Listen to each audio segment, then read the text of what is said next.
좋아요, 구독. 오늘의 주제입니다. 최근 국무회의에서 내년 예산안이 심의 의결됐습니다. 2024년 657조로 긴축 예산이다라고 봐야 될 것 같은데요. 예산안이 축소된 가운데 산업별로 영향 어떻게 미칠지 자세한 내용 짚어보도록 하겠습니다.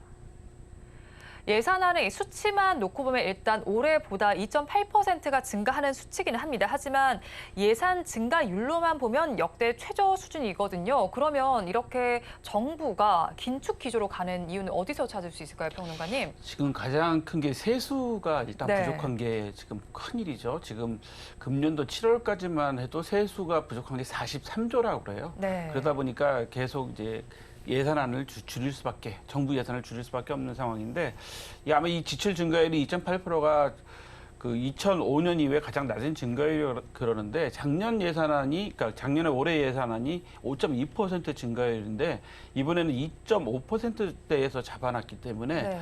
아마 그 절반 정도 됐는데, 그 2018년부터 2022년까지 5년간 그 잡았던 예산안의 평균 신장률이 6.8%였으니까 네. 이거는 절반에도 못 미치는 그런 네. 수준으로 지금 현재 된 거죠. 근데 이 정부가 지금 하려는 이유는 뭐냐면 그 재정 건전성을 계속 이야기를 했습니다. 네. 왜냐하면 부채가 없어야 된다. 근데 국가 부채가 내년은 예산이 예상치가 한 1,200 정도, 1,200조 정도 예상되고 있기 때문에 이게 GDP 대비 한 51% 정도 된다고 그래요. 그러니까 네.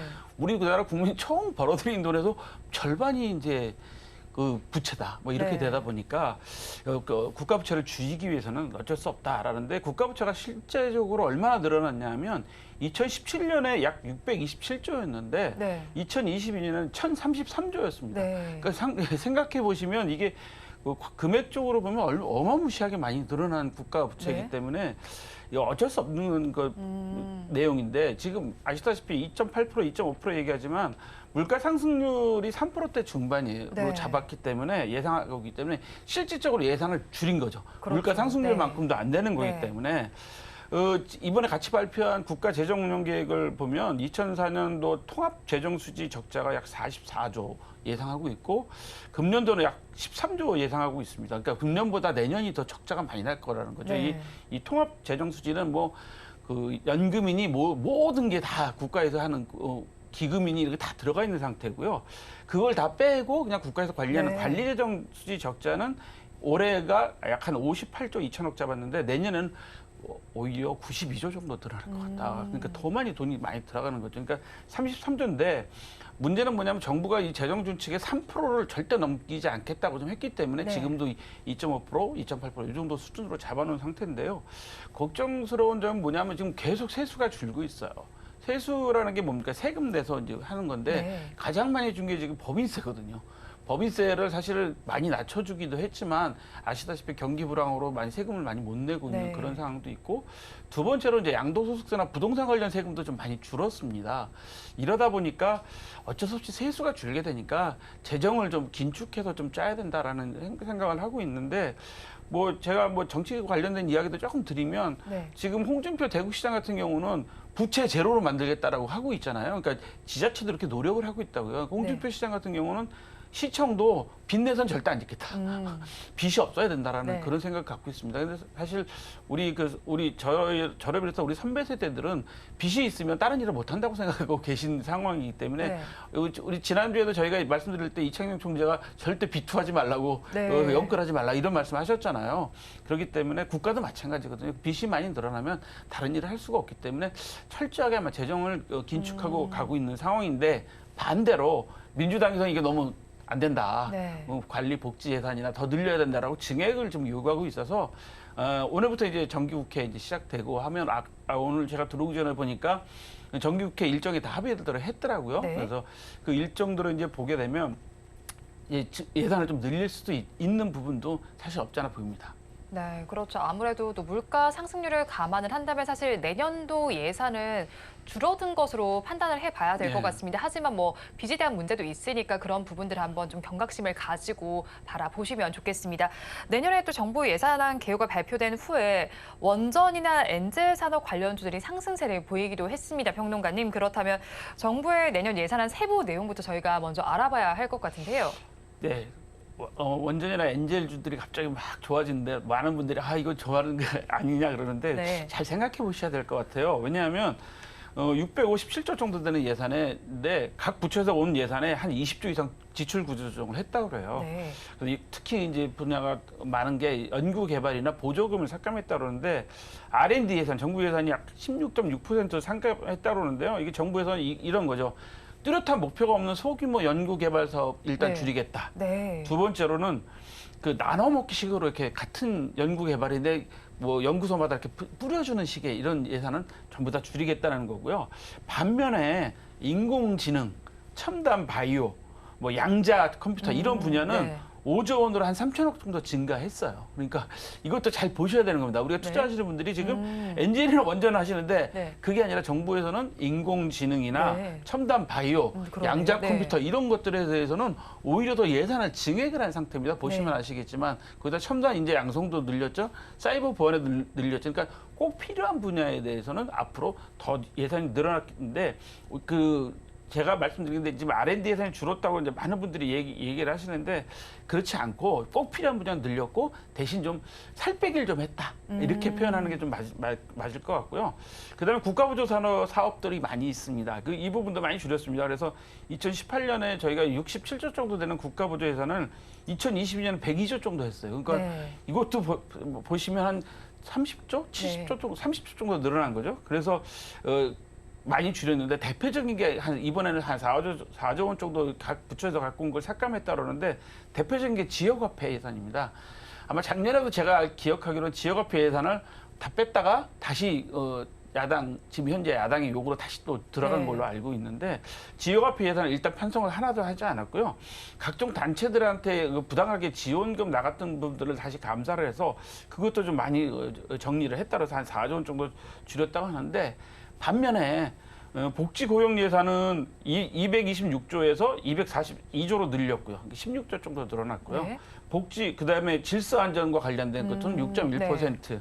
그다음에 국방 한 4.5%, 사회 간접 자본 4.6%, 산업 중소기업 에너지는 4.9%, 네. 농림수산식품 4.1% 증가했으니까 꼭 필요한 부분에 대해서는 지금 아까 우리가 2.5% 얘기했는데 네. 그거보다 훨씬 더 늘어났잖아요. 네. 그러니까 더 늘린 게 된 거죠. 그래서 우리가 잘 봐야 될 게 좀 다이어트를 했다.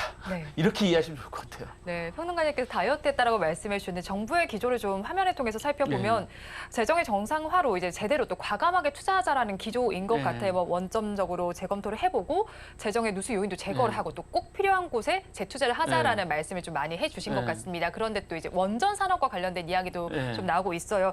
윤석열 정부에서 주력하는 부분이 바로 또 원전의 생태계 부활입니다. 내년 지원 예산 역시도 원전 생태계 금융 지원 등 올해보다는 1,000억 원 이상을 수혈할 것으로 예상이 되고 있고요. 산업통상자원부 역시도 2027년까지 약 20개 정도의 프로젝트를 발굴하겠다라고 하는데 그럼 원전을 향해서 블루오션이라는 시각이 있었잖아요. 앞으로도 계속 유효하다라고 보시는지 궁금하거든요. 저는 원전 관련주는 이런 부분들을 좀 잘 봐야 될 것 같아요. 물론 이 윤석열 정부가 원전 생태계를 다시 복원하겠다라고 하는데 지금 원전 때문에 가장 크게 지금 국가 에너지 정책이 망가진 나라가 어딘지 아시죠? 독일입니다. 네. 독일이 지금 완전히 싹 없어지면서 독일이 무엇 때문에 지금 메르켈 총리가 영웅이 됐다가 지금 거의 역적이 되는 정도의 여론이라고 합니다. 네. 왜 그러냐면 원전을 싹 폐기시키다 보니까 에너지 가격이 급등하게 됐고요. 그러다 보니까 또 그 남방 같은 경우도 러시아하고 전쟁하다 보니까 러시아가 남방 가스를 끊어버렸어요. 그러니까 에너지 가격이 엄청 많이 올랐을 거잖아요. 근데 우리가 아시다시피 반도체나 이런 제조업 산업들에 뭐가 많이 들어갑니까? 전기가 많이 들어가잖아요. 그러니까 에너지 가격이 폭등하다 보니까 산업 경쟁력이 확 떨어져 버린 거예요. 그래서 원전 같은 경우는 우리나라도 현재 이제 원전 기조는 유지한다고 하지만 중요한 게 산업 경쟁력이 전기도 들어가거든요. 아시다시피 지금 SK 하이닉스가 용인에 하고 있고 이제 삼성도 지금 용인 남사에다 클러스터 지금 만들겠다고 발표했잖아요. 그게 다 전기 에너지가 들어가야 되는 상황이거든요. 그렇다고 생각하면 원전은 지금 블루오션이라기보다는 좀 우리가 지켜봐야 된다. 왜냐하면 예산은 유지하는 건데나 증가를 좀 시켜놓은 상태이긴 하지만 저는 추가적인 해외 원전 사업 수주 동향을 좀 잘 보셔야 될 것 같아요. 그동안에는 원전 산업이 많이 이제 처져가지고 네. 낙후됐지만 지금 다시 이제 그 생태계를 살리는 단계에 있기 때문에 블루오션이라고 보기는 좀 어렵고 다만 우리나라가 원전을 갖고 있어야지 우리나라가 원전 기술로 해외에 수출할 수 있잖아요. 네. 그러니까 그런 부분들을 좀 잘 살펴보셔야지 원전 관련주들은 좀 될 것 같다라고 하고 오히려 에너지 관련주들을 좀 더 잘 살펴보셔야 될 것 같습니다. 원전도 에너지주니까 뭐 네. 같은 생각으로 좀 들어가야 될 것 같아요. 원전에서 확장해서 에너지주 전반에 그렇죠. 좀 바라봐야겠네요. 사실 뭐 이제 우리나라에서도 원전이 필요하지만 다른 나라도 필요하니까 그러니까요. 수출을 얼마나 잘하는지까지도 그렇죠. 한번 체크해볼 필요가 있어 예. 보입니다. 그렇다면 또 분야별로 재원 배분율을 또 살펴보면요. 보건과 복지, 고용에 대해서는 타 분야에 비해서 예산이 좀 늘린 것으로 보이고 예. 있습니다. 저출산에 따라서 우리나라 존폐 위기까지 좀 놓여 있는 상황이에요. 그런 만큼 또 윤석열 정부는 저출산 대응에 방점을 찍었다라는 평가도 나오고 있는데 그러면 이런 시점에서 저희가 뭐 엔제 산업 관련 쪽으로는 좀 긍정적으로 바라봐도 괜찮을까요? 저는 이 부분은 좀 정말 신중하셔야 될 것 같아요. 정말로. 네, 정말 신중. 왜냐하면 지금 그 많은 언론이나 학계나에서 지적하는 게 뭐냐면 그동안 뭐 저출산 대책을 해서 몇백조 예산을 썼는데도 불구하고 우리나라가 OECD 출산율이 꼴등입니다. 네. 꼴등인데 왜 아이들을 안 낳느냐를 잘 생각해 보면 예산을 안 썼기 때문이 아니라 네. 이 국민적 의식이나 국가적 정책 또 사회적 분위기가 조성이 안 된 거죠. 그러니까 이 원전 아이 저출산 대책은 이런 예산만 가지고 해결될 문제가 아니죠. 예를 들어서 그 보조금을 받는다고 해도 이분들이 그 보조금 받아서 아이 분유를 살까요? 아니면 어떤 걸 기저귀를 살까요? 이거 잘 보셔야 된다는 거죠. 네. 그래서 그냥 이런 저출산 대책과 관련된 게 됐다 그래서 엔젤과 관련된 뭐 일들이 잘 될 것이다라고 하는 것은 막연한 추측인 거고요. 저는 저출산 관련 문제는 지금도 아마 많이 지적하고 있고 며칠 전에도 언론에서 지적한 내용 중에 뭐가 있냐면 저출산 대책위원회 공무원들 파견 나가서 1년 동안 있으면서 제대로 그 전문성도 살리지 못하고 도로 원복하고 그냥 아직도 연구하고 있다. 이런 얘기만 하고 있거든요.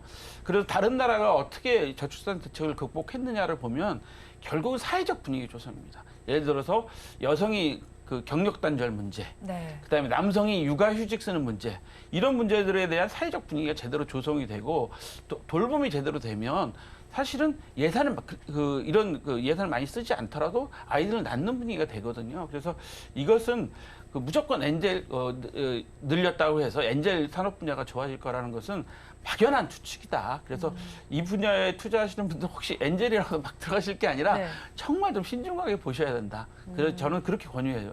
네, 엔젤 산업에 관련해서 투자가 늘었다고 해서 무조건적으로 긍정적으로 바라보실 게 아니라 사실 가장 어려운 숙제가 아닌가 싶습니다. 사회적 분위기 조성이라는 부분에 정부도 많은 고민이 필요해 보이는 시점입니다.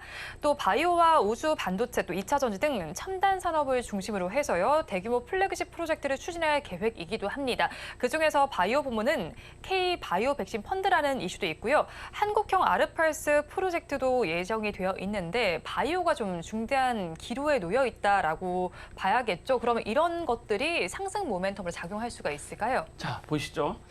아르파이스가 뭐죠? 실패를 해도 괜찮다. 네. 연구를 열심히 했는데 실패를 할 수도 있는 거니까 그것도 이제 해주겠다는 게 정부의 생각이니까 저는 오늘 한줄평도 이렇게 얘기했거든요. 바이오는 영원하다. 그래서 바이오 업종은 네. 현재까지 유효하고 특히 해외 감염병 유행 동향도 좀 살펴보셔야 됩니다. 지금 아시다시피 우리 코로나가 이제 법정에서 4종으로 내려와서 이제는 검사를 받으셔도 5만 원에서 11만 원 정도 이제 본인 부담을 하셔야 네. 되고 뭐 치료 약이나 이런 건 지원을 해준다고 하지만 검사비도 이제 늘어났기 때문에 이제 코로나가 이제 완전히 달라졌지만 또 제2의 제3의 코로나가 또 나올 수 있어요. 그래서 그 감염병에 대한 대책이기 때문에 바이오는 백신과 치료제, 그러니까 우리가 지금 바이오는 신약 개발과 백신, 예방약과 치료제 모두가 지금 관련돼 있거든요. 그래서 네. 바이오 업종은 정말 앞으로도 계속 정말 저는 개인적으로 블루칩이라고 보는데 네. 다만 이제 유의하셔야 될 게 그동안에 다른 바이오 업종 회사들 보면 뭐 임상 들어갔다 그래서 갑자기 주가가 막 정말 폭등하고 그러는데 네. 그런 것들을 좀 너무 과신하시면 안 되겠다. 왜냐하면 지금 말씀도 드렸지만 한국형 아르파일스 하다가 실패할 수도 있거든요. 네. 그런 거기 때문에 어느 회사가 무슨 임상 1상에 들어갔다, 임상 2상에 들어갔다, 뭐 임상에 들어갔으니까 이거 될 것이다. 절대 그렇지 않거든요. 그런 것은 신중하게 보셔야 되기 때문에 바이오에 무조건 뉴스에 따라가시는 것보다는 바이오의 실적을 보고 좀 따라가시는 게 좀 어떨까라는 생각을 합니다. 그래서 백신을 어느 정도나 해외에 수출할 수 있느냐, 네. 치료약을 또 얼마나 수출할 수 있느냐, 어떤 약을 의료보험에서 약 수급 인정해 주느냐, 뭐 이런 것들을 잘 보셔서 투자하시는 게 바이오는 우리 인간이 살아가는 문제이기 때문에 네. 영원하지만 다만 너무 소문이나 뉴스에 흔들리지 마셨으면 좋겠다. 네. 이렇게 말씀드립니다. 네, 무분별하게 투자를 하시기보다는 실적이 직접적으로 나오는 바이오주를 좀 더 바라보면 좋겠네요.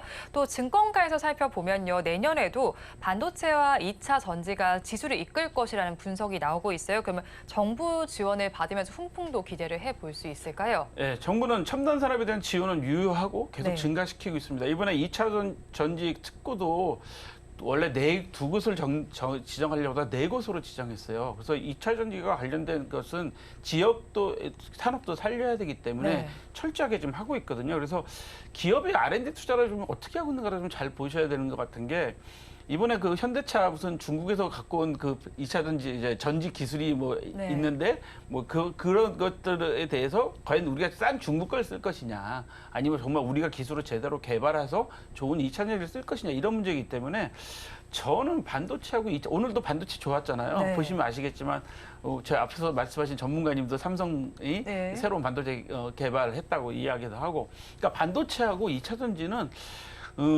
당분간 여기서 말하는 당분간은 제가 보기에는 한 3에서 5년 정도는 네. 계속 유효할 거라고 봅니다. 왜냐하면 반도체는 점점 집중해서 작아지고 그 가격이 높아지는 네. 그런 현상도 있을 거고요. 그다음에 2차 전지는 뭐 대세잖아요. 어쩔 수 없는 상황인데 다만 우리가 그 뭐 2차 전지 대표적인 회사 에코프로인가요? 이런 회사 얘기할 때 너무 과대평가된 거 아니냐. 현재 상황에서는 이런 이야기도 하고 있고 그 회사 같은 경우는 예를 들어 뭐 CEO 무슨 그 리스크도 좀 있었잖아요. 네. 그런 부분이 있기 때문에 대세이긴 하지만 정말 그 우리가 잘 살펴봐야 되는 게 이 회사들이 기술을 정말 어디까지 개발했을까?